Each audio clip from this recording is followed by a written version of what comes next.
Bago po ako magsimula, gusto ko po na sabihin sa inyo na nandito po si Tito Mar Abari. Let's welcome him. They celebrated recently their 60th wedding anniversary. Kagabi, nag-flood yung mga comments sa kanilang picture. That was a year ago. Pero yung picture nila na they just celebrated their 60th anniversary and wala si Tita Sina today. Because she's been sick for 3 days, so if you could also remember the Abaris in your prayers. Kumusta po kayo? Ang ganda po, ngayon mo lang po nakita yung plan ng building. Kasi parang pagkasabi lang sa akin nun, parang house church, hindi naman sinabi na 5-story, parang may basement pa akong nararamdaman. So, ang ganda nung, bakit po hindi pwedeng ilagay ng worship hall sa plan? Kailangan assembly lang nakalagay. Assembly hall daw eh. Okay. Hindi ko alam talaga kung bakit. Okay. We're looking forward na parang nung dinidescribe ni Ninong yung building, parang nakikita ko na yung mga bulaklak na ready na for ribbon cutting. And then we'll continue to lift you all up. Sabi po kasi nila, maganda pong testimony, no, that a local congregation has endeavored to have a building made. Because sabi nila, one surefire daw to create division in the church is to embark on a church building. So it's a testimony of God's goodness and grace in you when we don't even hear about quarrels inside GLF when you have embarked on the building project. So, naalala ko po yung isang congregation na inaayos din po nila yung kanilang building.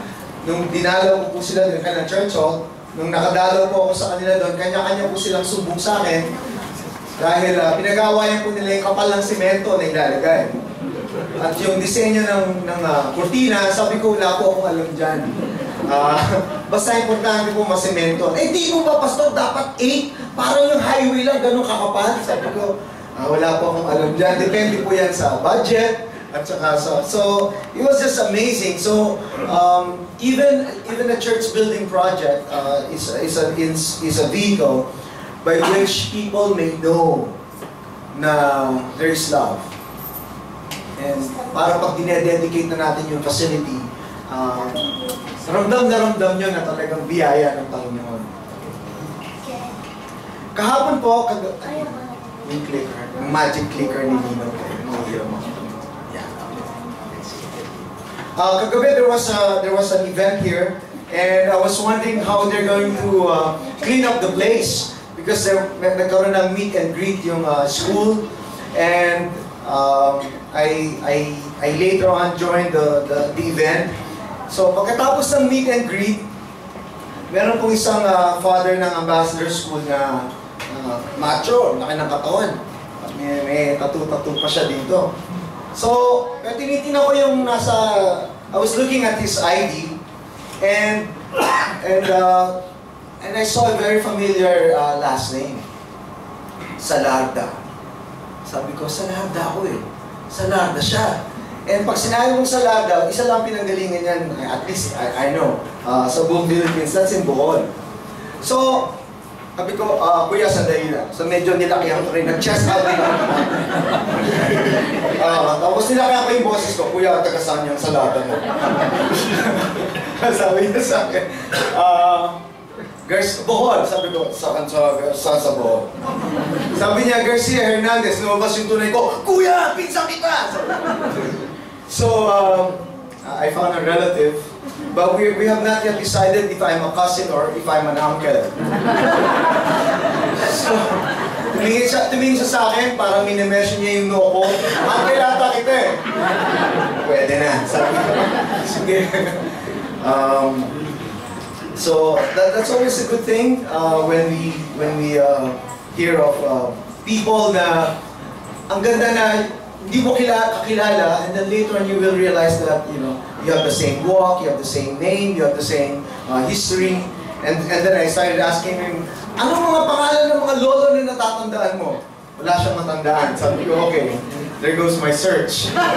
So I just jotted out some names and we'll see where that search would take me. This week po, yung pong dating umaten dito sa atin, the Perlucas family, hindi ko pala kung nabalitaan nyo, but Mr. Perlucas died June 26th. He died after eating breakfast, and I got the text that morning. So may meeting sana kami ni Mr. Guzon, but nag-text kagad ako sa sabi ko, dadaan muna ako sa Perlucas family. And when I went there, his body had just been taken to St. Peter's, and he was buried Tuesday. He was buried Tuesday dito sa Hindayan. And hindi ko po alam if you still have any communication with them, but you see they also lost the eldest daughter nitong April lang. April during Holy Week. And for them to lose another loved one at the span of less than 3 months. I could not just imagine the grief that they're dealing with. So, nung napunta ko na si Tita Lely sa St. Peter, sabi niya, hindi ko nga alam kung ano ang ginagawa ng Panginoon sa amin ngayon. Sabi niya, when I was asking ano po yung nangyari kay Tito Benhur in the last few months, sinabi niya, basta lahat ng nangyari kay Odette, ayokong danasin niya. So, they really made sure that he was comfortable. But when Odette died last April, it seemed as if Mr. Perlucas went through depression and he stopped wanting to eat. And so that was a major setback for them. And if you could just remember them, I was talking with Tammy and si Russ sa Rosa. They were still curious, and what I appreciated was akala siguro ng mga Perlucas hindi ko nabalitaan. So Tammy came here to let me know, but I said I already knew. So they were asking kumusta na ang church, bakit yung pinalitan ng pangalan? Ba't hindi na ba pwede ang Worldwide Church of God? Bakit Grace ko? So medyo in-explain ko, sabi niya, kumusta na? And then they were asking for some of you. Nagulat din sila na nawala na pala si kay Rolly, because Rolly was a really close friend of the Perlucases. So it was a challenging week, so to speak, because of the things na pinagdadaanan ng mga tao na mahal natin. And coming from a wonderful 40th anniversary ng Baguio City, Baguio City celebrated their 40th, and they celebrated their anniversary dun sa isang resort sa Asin, kilometer 16. Okay, parang pag sinasabi mo yan, kilometer 16, pero from Baguio talagang non-stop na pababa. At least yung Quezon may pahinga eh. Ito talagang non-stop na pababa, and I was driving, and ang instruction lang sa akin, dire-diretsong pababa. Pag umabot ka na La Union, lampas ka na. Okay na. Basta wala sa La Union, yun nandito pa lang yung Tuba Benguet. So, okay. So, tapos sabi ko, ano pa ba mga landmarks? Meron 2 tunnel, and 2 tunnel talaga na dinaanan mo na talagang apparently after the earthquake in 1990, they were thinking, dahil nasira yung Aguilian, Quezon at Marcos Highway, they were thinking of using that Asin Road as the most secure highway from La Union to Baguio. So it was sa middle ng kabundukan, merong malaking resort, ang tawag nila White Mansion. And pagpasok doon, sabi ko, una ko na tanong, sorry, tanong ako, congressman ba may-ari nito? Nagtanong ako, Daft Money ba to? Kasi parang hindi talaga bagay ko sa lugar na yun. Lahat talaga, marble floors, lahat, tapos mga very ornate. Sabi ko, anyway. So, 3 levels, swimming pools, the works. It was very nice. And then sabi sa akin ni Doc Tinoyan, alam mo may-ari nito, dati lang nagdo-dorm sa bahay ko. Pa-dorm na sa bahay mo, Doc? And 100 pesos entrance, and very friendly sa GCI. Si Sheila po nasa Baguio ngayon. So, I hope you have lunch. Kasi makikikain ako sa inyo. Sabi ni Ninong, bahala na daw mag-adjust yung sermon. Ako naman, bahala na mag-adjust yung magbibigay ng communion.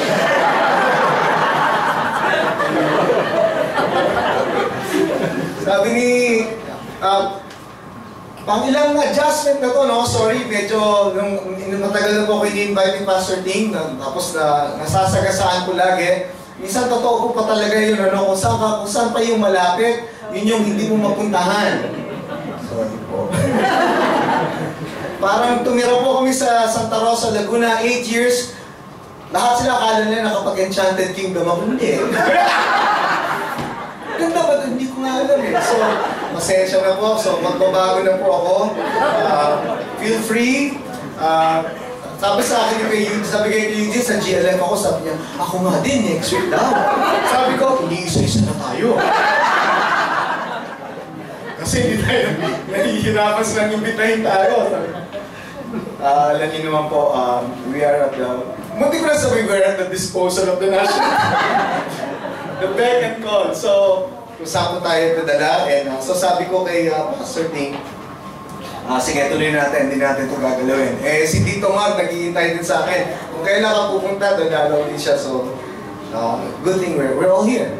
So, ito po gusto ko i-share sa inyo. Nung nandun po ako sa Pampanga noong June 15 for the turnover ni Pastor Hill sa bagong pastor ng Manila, si Pastor Virgil. And, di ba nag-Joshua series kayo? So, naghahanda ako kasi ako dapat ang una, di ba? Ang ganda sana nung ikaw ang una sa series. Kasi pwede mo nang pakialaman lahat ng topic. Tapos alis ka na. Nagkukumahog sila ngayon na nasira yung sequence, di ba? So, tapos, habang nagsasermon ako dun sa Pampanga, nung nagpapaalam si Joshua, sabi ko, teka, Joshua to dapat sermon ko to sa GLF. So, nung nagsabi ni si Pastor Ting, pwede ko pa sa July 5, hihirit sana ako, tapos na ba yun, Joshua? Tapos na daw. So, hindi ko binibigay. So, ito na lang. Finding redemptive possibilities of our sufferings. And kanina po yung sinasabi ni Pastor Ting, ang theme ng ating festival is standing firm together, one faith, one hope, one love. Ang pinaghuhugutan po nito is a way by which we could really encourage the whole denomination. As you all know, since October last year, ang dami-dami po natin pinagdaanan. And yung pag-ikot po ni Kuya Eugene, and in one way or the other, pag-ikot ko din, that generally our churches are okay. Our churches are okay. But inside our churches are people who are hurting. And so, sabi ni Kuya Eugene, we need to rally people. We need to make sure that they're not alone. That others are standing firm, others are barely standing, others are being knocked down by the circumstances. And so ito pong festival na to, ito po yung ating way by which we can really, again, through intentionality sa ating mga messages, we can really rally the families, the individuals, our congregations, to really stand firm together as we celebrate the goodness of our Lord. As we... Saan ba akong makinig? Yun, sige. Mga qualifying statements na po. In discussing this very difficult topic and could be very broad, hindi ko po intention, it's not my intention to minimize whatever it is you're going through or what you've gone through. The challenge you may have faced in the past or facing right now. Dito pala si Nanay. Okay, facing right now. Hindi ko po yan ang intention. And if, as much as we're able, we could try to refrain from self-centered perspective. And by default, we have this.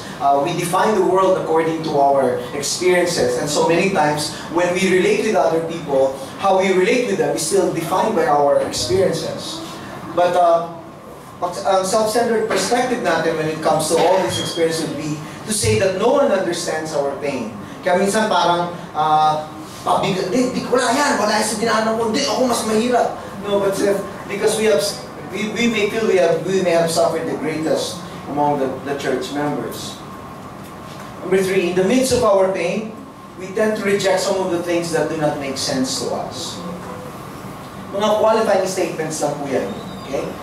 So, kung ito pong sermon na to, should this sermon make you remember the painful things you may have gone through, I pray that those painful events be revisited, but this time with the perspective that was once not there. So, pwede natin pupuntahan yung experience na yun, pero ngayon, pag bisita nyo, meron ng kasamang kaakibat na perspective na habang dinadalaw mo yun. Kasi without that perspective, dinadalaw mo lang ng dinadalaw yung hurt.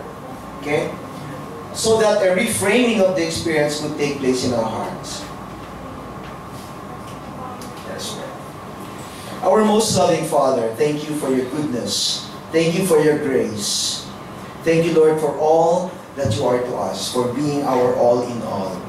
Thank you, Lord, that we're able to be gathered here this morning because you have said it for us. Hebrews 1:3, the whole universe sustained by the name of Jesus Christ. And thank you that we are here. Thank you that we are able to interact with you, with each other, with the material, with the scriptures that we're going to study today. Thank you, Lord, for the experiences that we have heard, the promise of tomorrow, the assurance you've given us for your word. So, Father, again, as we sift through some of the possible redemptive possibilities ng aming mga pinagdadaanan, we pray that you would give us your peace. We ask for the peace that we cannot on our own produce, so that we may, in Psalm 46:10, so that we may be really still and our eyes just focused on you to hear what you may have to say through the different circumstances that we have been in.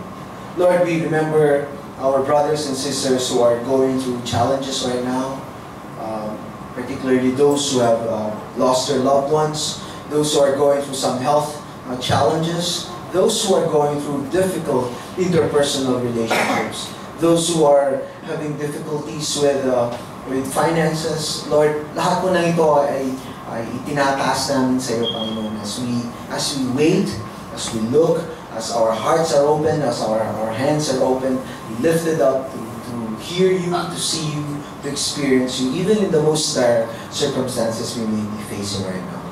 This and more we pray in Jesus' name. Amen.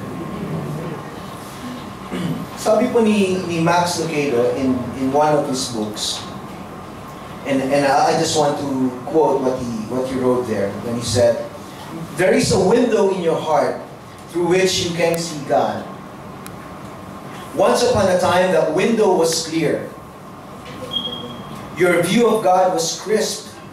You could see God as vividly as you could see a gentle valley or hillside.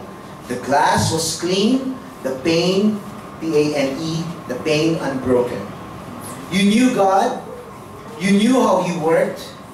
You knew what He wanted you to do. There were no surprises, nothing unexpected. You knew God had a will, and you continually discovered what it was. Then suddenly, the window cracked. A pebble broke the window, and he called it a pebble of pain. Whatever the pebbles formed, the result was the same, a shattered window. The pebble missiled into the pane and shattered it. The crash echoed down the halls of your heart. Cracks shot out from the point of impact, creating a spider web of fragmented pieces. And then suddenly, God was not easy to see. The view that had been crisp had changed. You turned to see God, and His figure was distorted. It was hard to see Him through the pain. It was hard to see Him through the fragmented hurt. The moment the pebble struck, it became a reference point for you. From then on, there was life before pain and life after the pain. Before your pain, the view was very clear. God seemed so near. After the pain, well, He was harder to see. He seemed a bit distant. Then we start asking the question, if God is God, then question mark. what could be that pebble for you? Kung dati, ang tingin natin sa God, crisp and clear, alam natin kung ano pinapagawa niya, ramdam na ramdam natin, is ang heartbeat natin nagbibeat sa passion ng God, and then suddenly something happens, and we struggle to find that passion again. Because our vision or our perspective of God has been shattered. Let me give you some examples of some of these things. Driving through Peoria, Illinois, riding his Jeep with this young man that he was discipling. This person was riding the Jeep, driving with a young person na dinidisciple niya. They got hit by another vehicle. He got thrown. This singer-songwriter was hit by an oncoming truck. So, if you could imagine, he was driving this way, he was hit, and then tumilapon siya sa kabila, and then he was hit by a truck. This singer-songwriter was only 41 years old. He was Richard Wayne Mullins, the composer of the very popular Christian song, Awesome God. Michael W. Smith, on the day of the graduation of his son, high school graduation, his son was rushing to, backing out of the driveway, and he did not see that his younger sister was there in the driveway, and he ran over. Son of Rick Warren committed suicide after a very heartwarming weekend, and Pastor Rick Warren and his wife Kay went around for a very early morning jog, and they came back to the house, and their son had already committed suicide. When I copied this from Kay Warren's Facebook, she said, "It's been 90 days since my youngest son died. The shock is gone, the sorrow and the sanctification within me continue." And if you have been aware of this, it was a shame that along with thousands of encouraging words said to them, said the Warrens, there were thousands of people who ridiculed them in their grief. Thousands. Saying that the mental disorder suffered by their son through the years was God's punishment on them.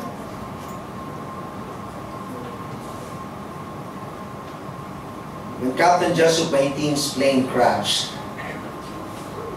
off the coastlines in Masbate, he did not want to fly that afternoon.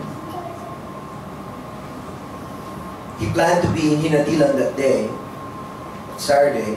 In Hinatilan, that's where about 2 to 3 hours from Cebu City, and that's where Mrs. Mainting is from.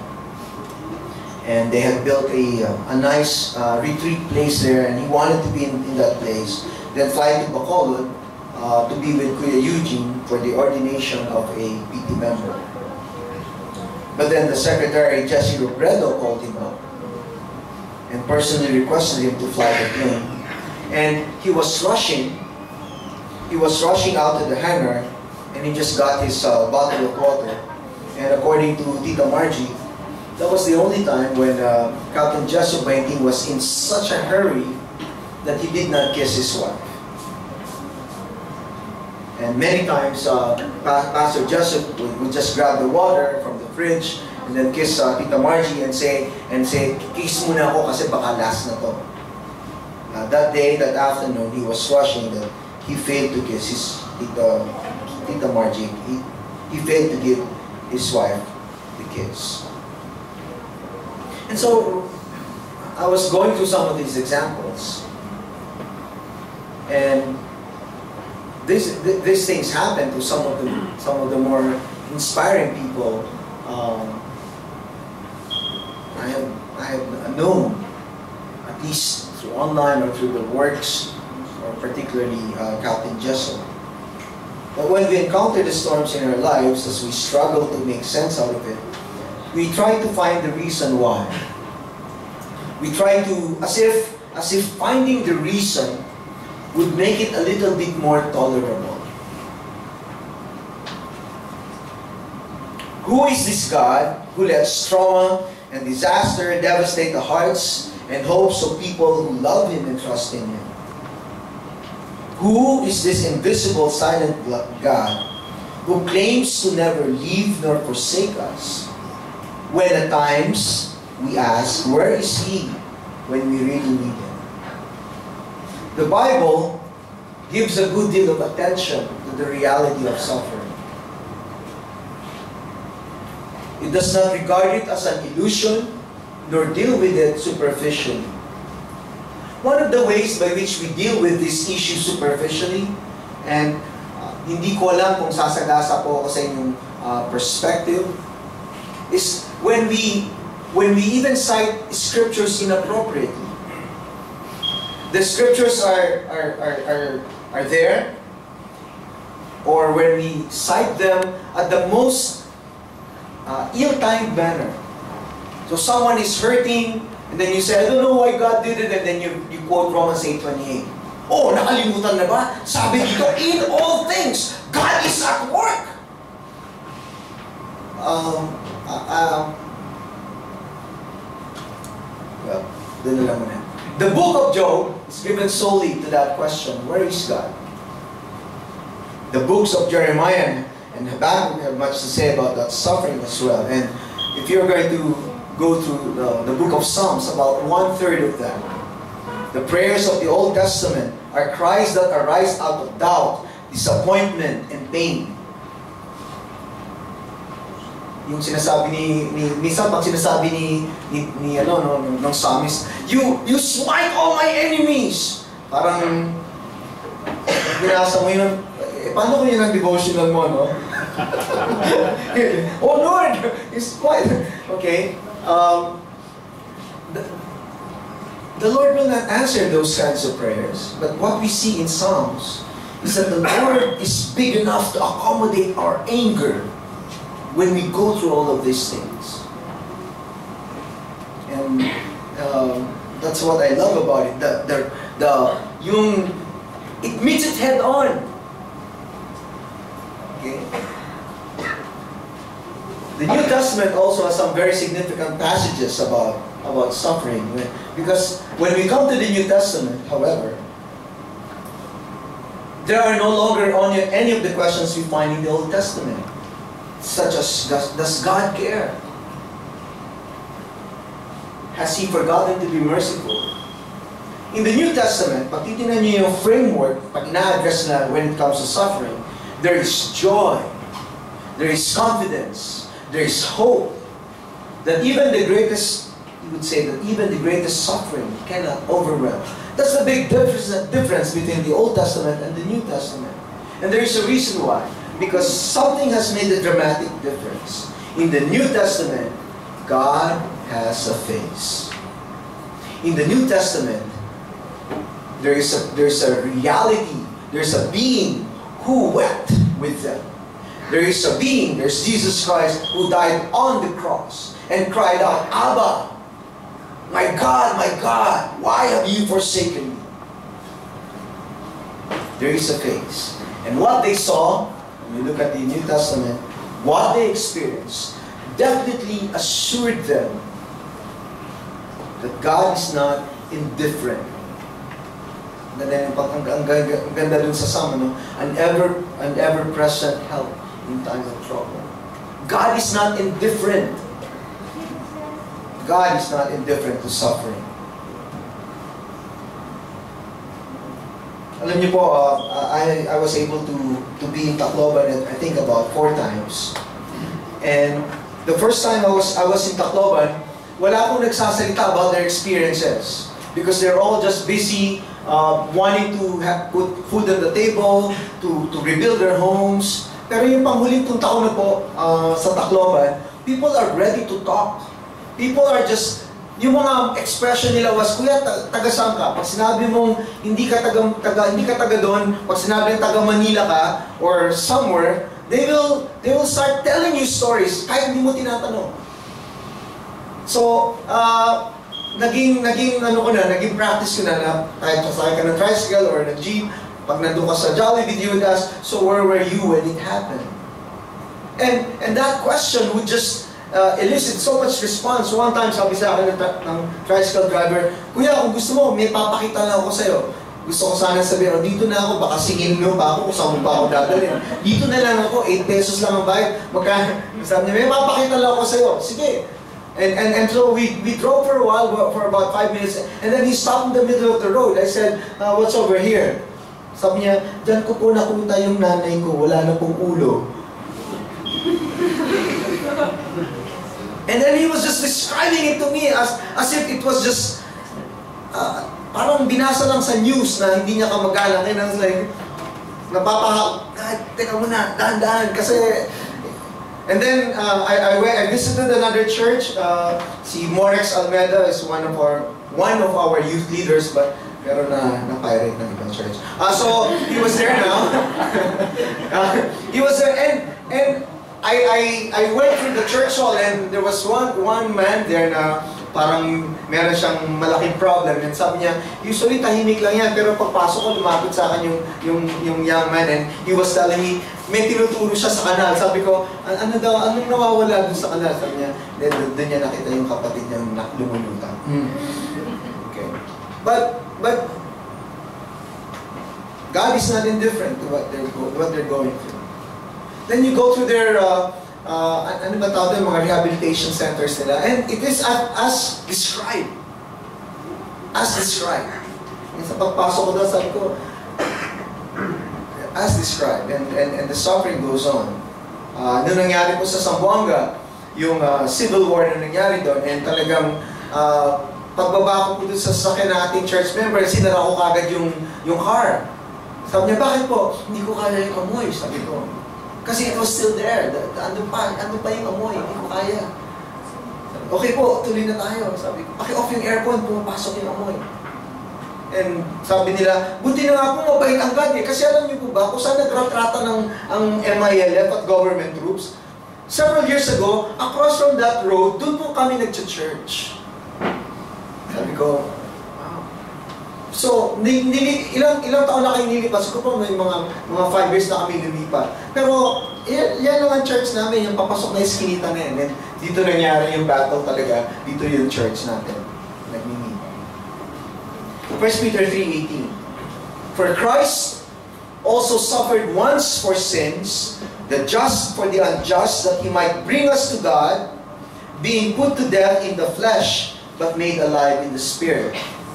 And as Christians, we believe that really, God rescues us. In the same, habang nagsasalita si Ninong, naalala ko yung accident namin nila Audie, our senior years ambassador. Very similar to that. I think nag-hydroplane kami, and tumama rin kami sa isang barrier.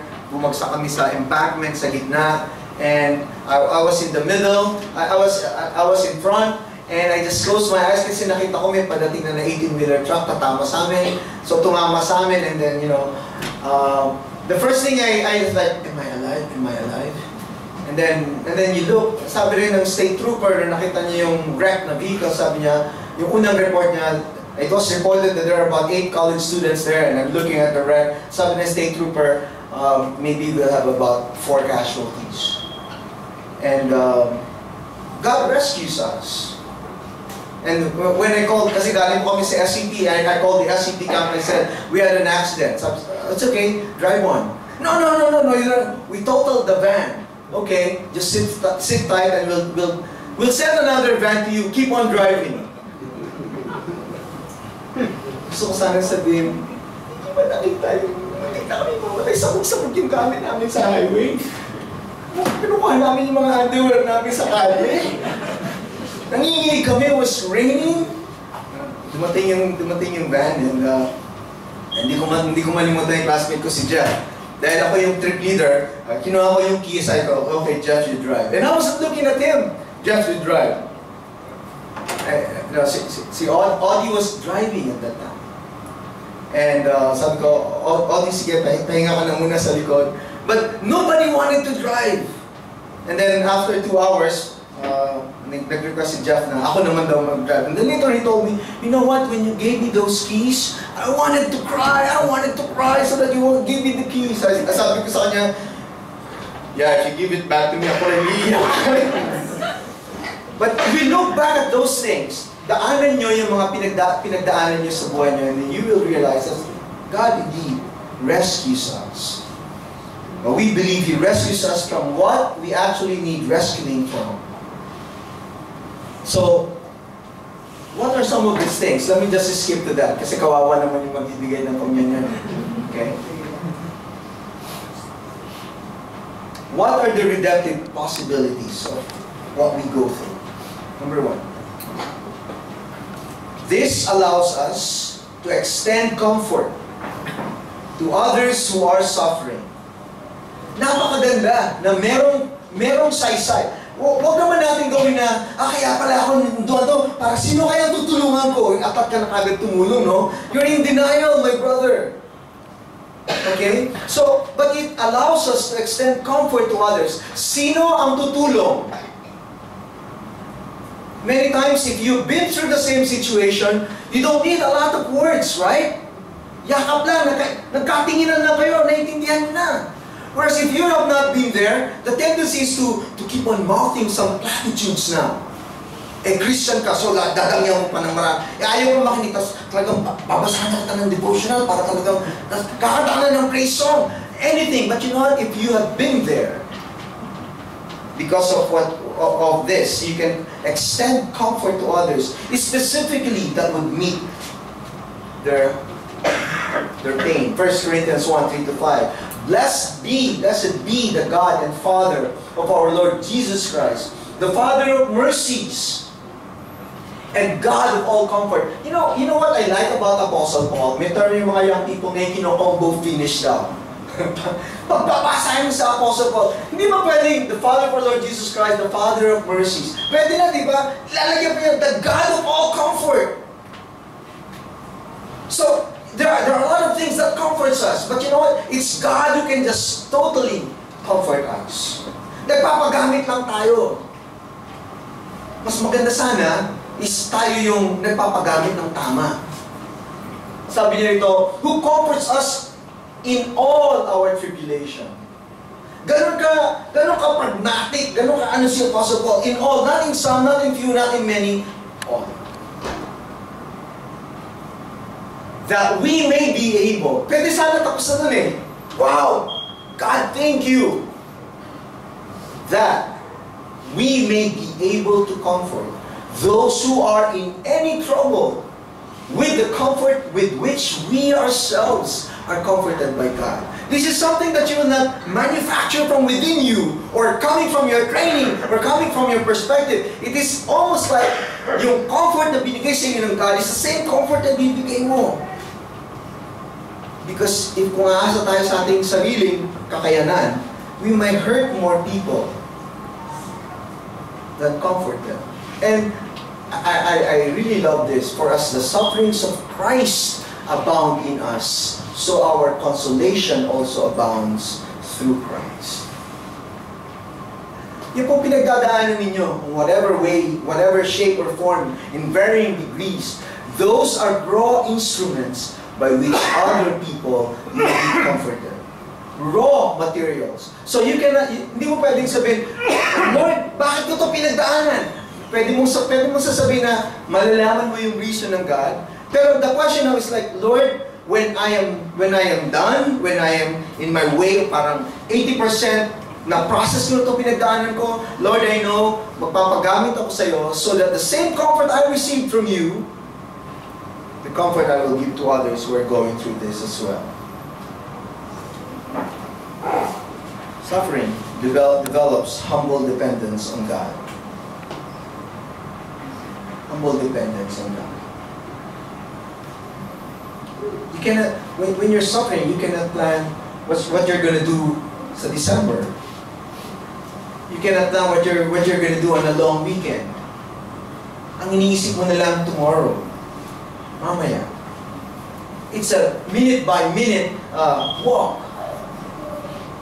The Bible tells us that our lives, our families, our health, our fortunes are indeed important to God. It tells us that God is very concerned about our here and now circumstances. But He's also concerned about far more than our present circumstances. He's concerned about us. We are sure that He made us, and that He made us because He wanted to, and that He loves us because we are His. A humble dependence na nakikreate sa atin na, God, I cannot go through this on my own. I really need you. If you have been hospitalized, hindi mo na kagad iniisip yung, kung meron kayong loved one na nasa hospital ngayon, hindi mo iniisip kagad yung, anong gawin natin sa bayo? Sa dance night, anong susutin nyo? Anong theme? May outfit ka na ba? Titanic daw yung theme natin sa dance night. So, pwede kayong Leonardo DiCaprio. Parang gano'n lang kayong theme. So, hindi mo iniisip ka, iniisip mo lang ito, yung susunod na injection, yung susunod na kakainin, yung susunod na doctor's visit. Humble dependence on God. Meron po tayong member dati sa Marikina. And her last name escapes me at the moment, but I can see her face, and she had cancer. And nung nagbigay siya ng testimony, nung nagkaroon siya ng revision sa kanyang cancer, and she was giving a testimony, and she said, cancer is a dreadful disease. But I can tell you now that I even thank God for this condition that I have. At sinabi niya, there was a point na sinabi niya, natatakot na akong gumaling. Kasi pag gumaling ako, baka makalimutan ko ang Diyos. Kasi I will be busy with business, I will be healthy. But since I have this, I can't go anywhere, I can't do anything. Ang ginagawa ko na lang is I keep on praying every day, and what a wonderful experience that God is with me. Sabi ko, I have never heard such perspective. This is amazing. Number 3. Suffering displays God's strength through our weaknesses. You know what? Many times, gusto natin ma-display yung strength ng God through our strength. But it's very clear that God's strength, you want God's strength to be displayed in your life, and be prepared to be weak. It's opposite sa sinasabi ng mundo, or minsan in some evangelical circles. 2 Corinthians 12, verse 8 to 10. Concerning this thing, I pleaded with the Lord 3 times that it might depart from me. And He said to me, my grace is sufficient for you, for my strength is made perfect in weakness. And minsan pag binabalik ako ng ganito, pag sinabi niya, my grace is sufficient, Lord, sorry, pero talaga, at parang hindi ko ramdam. But what He says stands in authority above what I experience, about how I perceive it to be. We need to declare, Lord, truly, your grace is sufficient for me today. Greater challenges tomorrow would mean greater grace tomorrow. Because you said, your grace is sufficient, so that your strength is made perfect in weakness. And then sinabi ng Apostle Paul, therefore, most gladly, I will rather boast in my infirmities, that the power of Christ may rest upon me.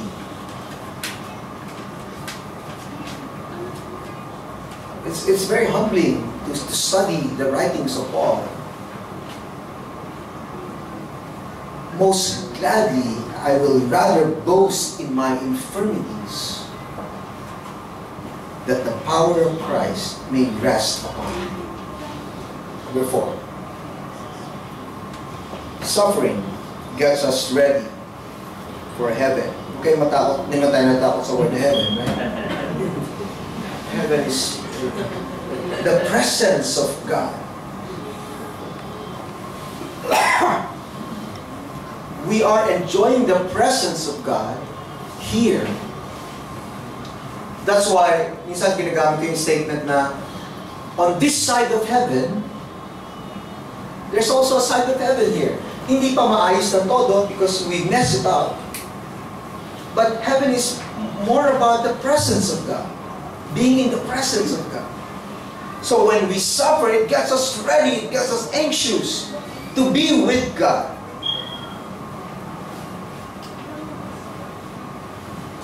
Napanood niyo ba yung movie na Heaven is for You? Okay. Hindi pa niya nabasa yung book? Nabasa. Okay. Well, that's good. We watch it, and parang talaga yung sasabog na yung puso mo, tapos parang babasok na yung luha mo, tapos meron na naman, parang hindi ka pwede kumain ng popcorn while watching that movie. Yung humihigop ka pa na ito, hindi pwede. Kasi talagang, I was riveted like, God. I know in some circles they lambasted that movie, but you know, I'm just there to, at the end of the movie, I was like, God, wow. For you to reveal yourself in a manner what sinabi mo naman sa Matthew 5, na, you know, they will see God. They will see you, those whose hearts are pure. You know, suffering gets us ready for that. The gospel assures us of the inheritance of salvation that awaits us in heaven. It assures us that God protects us through faith, not necessarily from the trials and traumas of this life, but from whatever might attempt to wrest from us that salvation. It is in the hope and assurance of that eternal salvation that we can take joy in this life despite the evils that might befall us in the meantime. And then Peter calls our faith, that is, our trust in God's faithfulness, to keep His word to us, a faith that is forged in difficult or fiery trials, more precious than gold. Yung pala yung, ito, listen to me.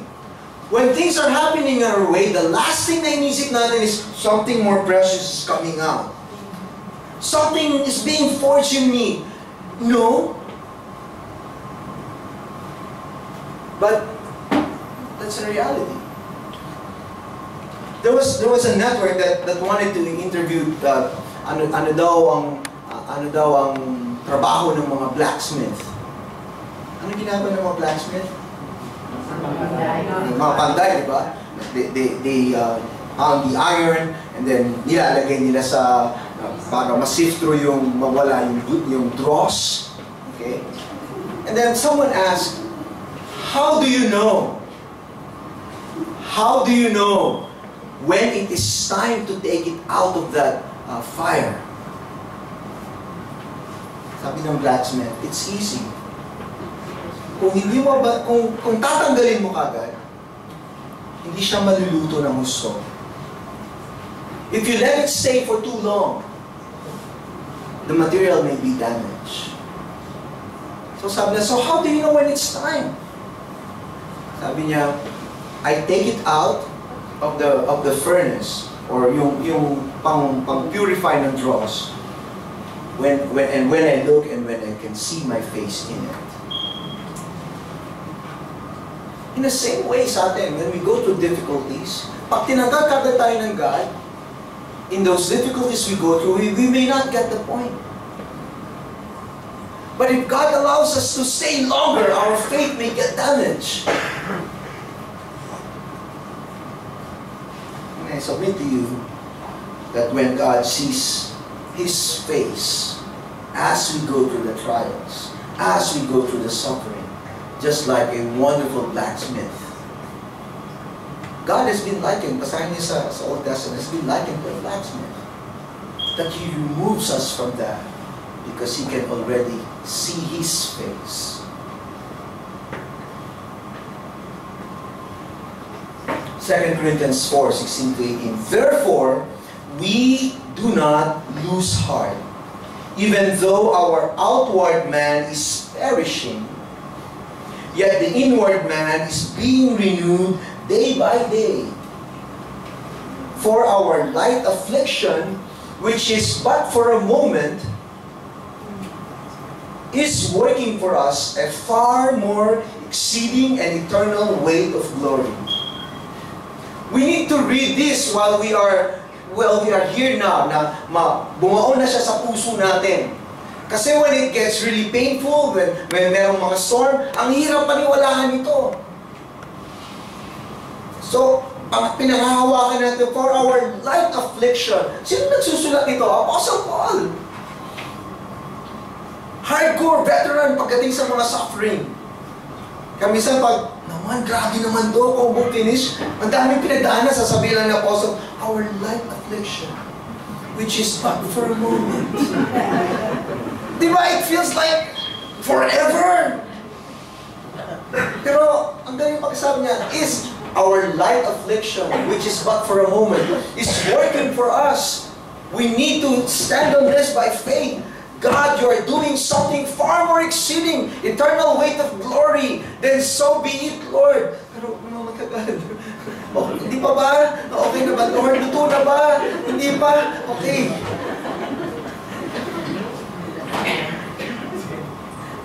Kasi if we're not careful, ang tendency natin is magre-reklamo na tayo sa God. I mean, that's common. Tingnan niyo sa mga bagong characters, di ba? Madidepress na tayo, kagaya ni Elijah. Diba? Ako na lang mag-isa! Wala na natin na, Lord! Ako na lang! Di ba? Di ba nakakatuwang study? Si Doc Carlos nag-aaral ng psychology. So, alam natin na minsan, tayo mga Kristiyano, wala tayong pasensya sa mga taong may sakit. Those are hurting. Minsan we define people but by their experiences, what they've gone through. Now, I read a post sa Facebook, God calls us by our name, not by our sins. Kasi if we're not careful, inwardly or subconsciously, we call each other by experiences. Ay, yan yung yan yung ito ba? Di ba nakabayad ng utang? Ay, yan yung lakas kumain, di ba?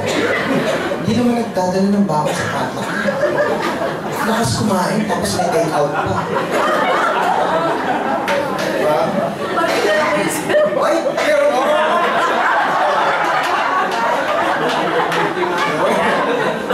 may pinag-uugutan ba yung sa akin? Ako nag-i-enjoy na ako ng okay? So, but you know what's amazing is, God calls us by our name. And not only that, by the name that He calls us. Ang official name mo is ganito, pero ang God pala, merong pet name para sa iyo. Wow! Pero I handle to this scripture, our light affliction, which is but for a moment.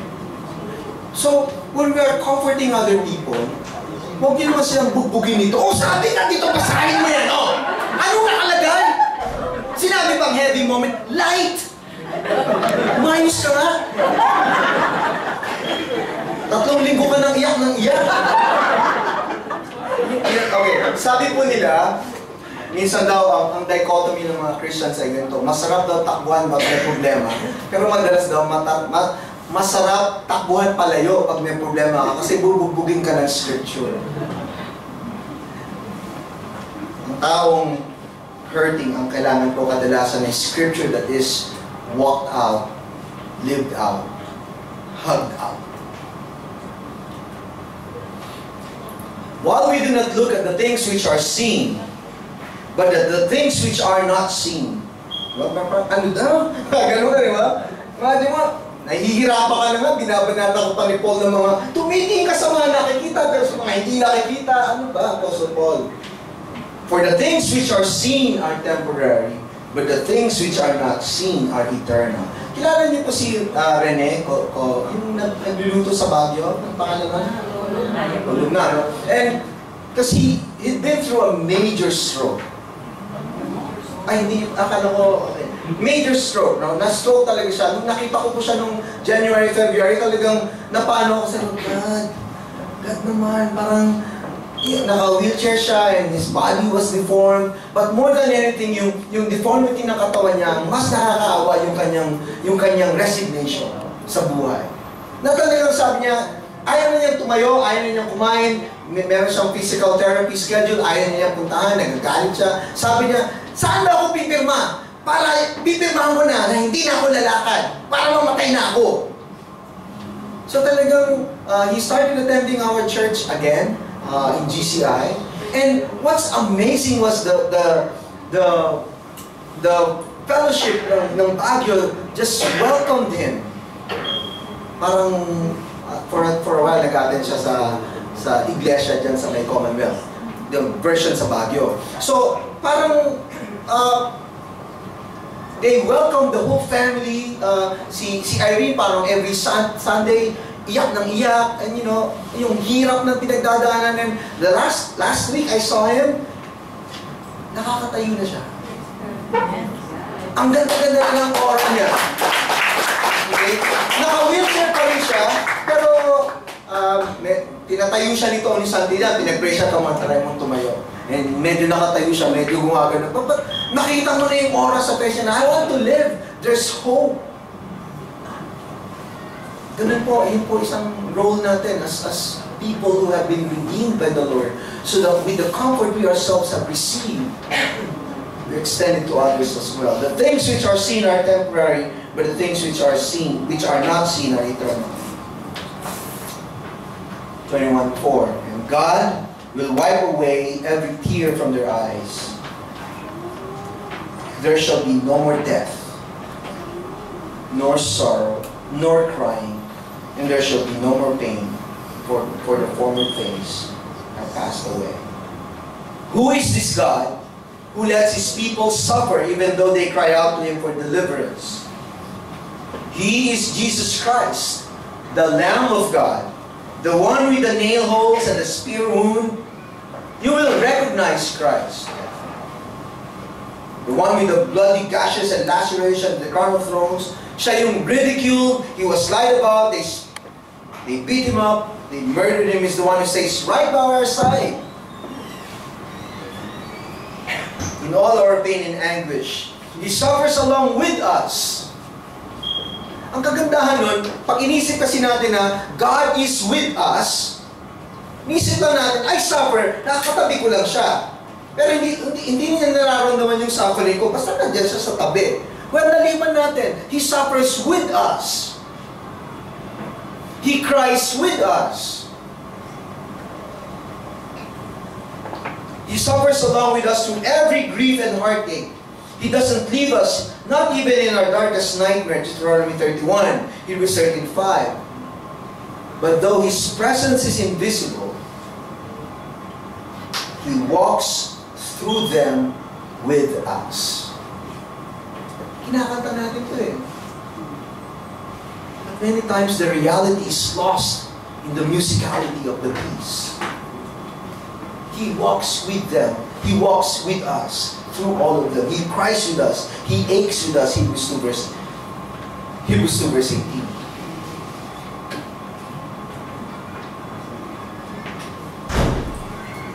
Let me just...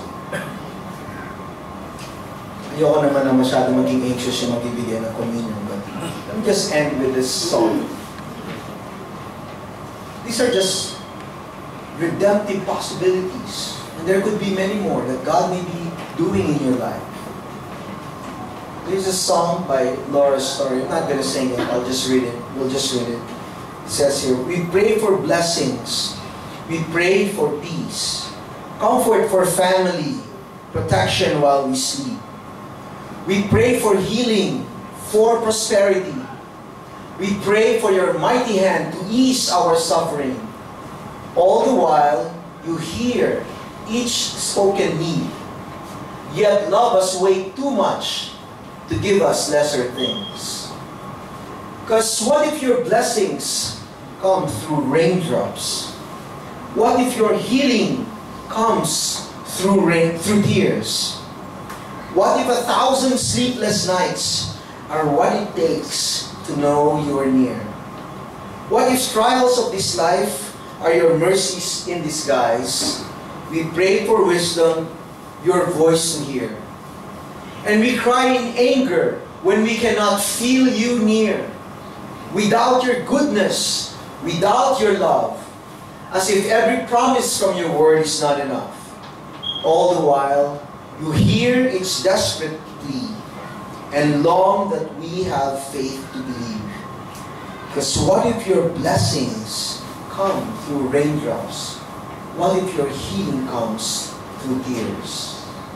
What if 1,000 sleepless nights are what it takes to know you're near? And what if trials of this life are your mercies in disguise? When friends betray us, when darkness seems to win, we know that pain reminds this heart that this is not our home. It's not our home. Because what if your blessings come through raindrops? What if your healing comes through tears? And what if 1,000 sleepless nights are what it takes to know you're near?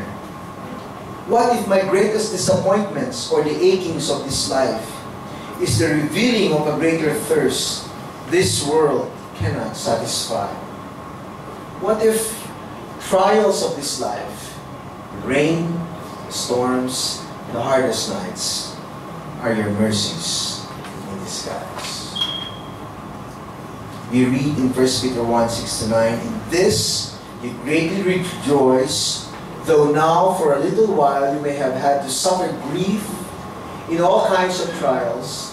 These have come so that your faith of greater worth than gold, which perishes even though refined by fire, may be proved genuine and may result in praise, glory, and honor when Jesus Christ is revealed. Though you have not seen Him, you love Him.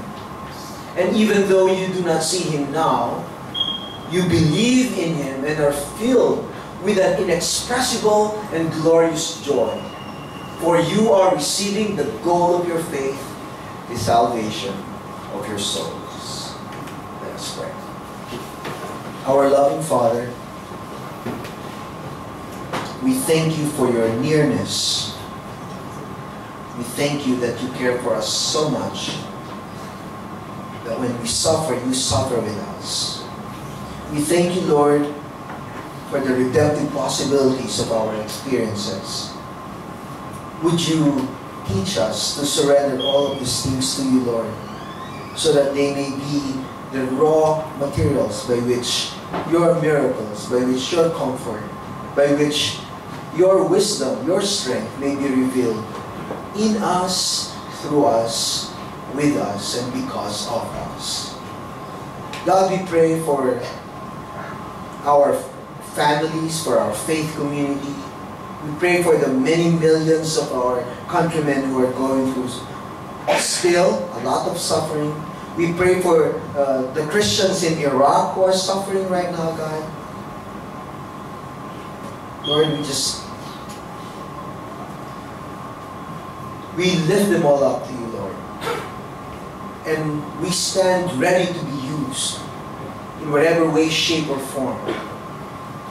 Magpapagamit kami sa iyo, Panginoon, kung sino man po ang nangangailangan na makilala at maramdaman ang yakap mo, Panginoon. Kami po ang gamitin mo, Panginoon. Narito kami. Maybe many of us would feel inadequate, or many of us would feel na hindi kami prepared. But Lord, magpapagamit kami because you can prepare us. You can even use our untrained lips for your words of mercy and wisdom to flow through. Gamitin mo po ang aming mga kamay upang yumakap sa mga tao na nangangailangan ng yakap. Gamitin mo ang aming buhay, Lord, na dating basag-basag and not yet perfectly completed. But Lord, gamitin mo kami, Panginoon, so that many people would know that truly there is a God whose love for us is real at nararamdaman, Panginoon. Sa amin pong kapatiran, madalas, Panginoon, kung saan-saan po kami napapatingin, marami kami mga projects na gusto gawin, mga ministry na kailangan gawin. Huwag mo pong hayaan, Panginoon. Please do not allow that we get so busy doing the Word. We get so busy conquering the world na nalilimutan na po namin ang mga kasama namin who are silently crying. People who need help. People who need to know that there is hope. Lord, we praise you na meron kong redemptive possibility sa mga pinagdadaanan namin. Maraming salamat that you will reveal some of these things in your time. And there are times when tinatawagan mo na kami, Lord, would you cause us to obey? At magpagamit, pumunta dun sa mga taong nangangailangan ng dalaw, nangangailangan ng pag-ibig, nangangailangan ng kapatawaran, nangangailangan ng whatever it is that we have already, that you have given to us already, so that their joy may be restored to them. Thank you, Lord, for GLF. Masaya po sila dito. Yung mga meetings nila, laging may tawanan, laging may kainan dito, Lord. Such a vibrant life na binibigay mo sa kanila. Lord, alam po rin po namin na sa likod din po ng mga tao na yun, may mga taong nangangailangan pa po ng kalinga. And so would you cause us to be sensitive and be more aware kung sino po ang mga tao nito, so that our joy, your joy in us may be complete. Maraming salamat, Lord. Thank you for this time that we have with you and with each other. Thank you for blessing us with your love and with your grace. Wala na po kaming mahihiling na iba pa, Panginoon, sapagkat yung katapatan mo ay talagang maaasahan namin in good times and in very, very challenging times na nilalakaran namin. Father, we bless you for all of this. And we surrender all that we are to you for the precious, most loving mercies of our Savior, Jesus Christ. Amen.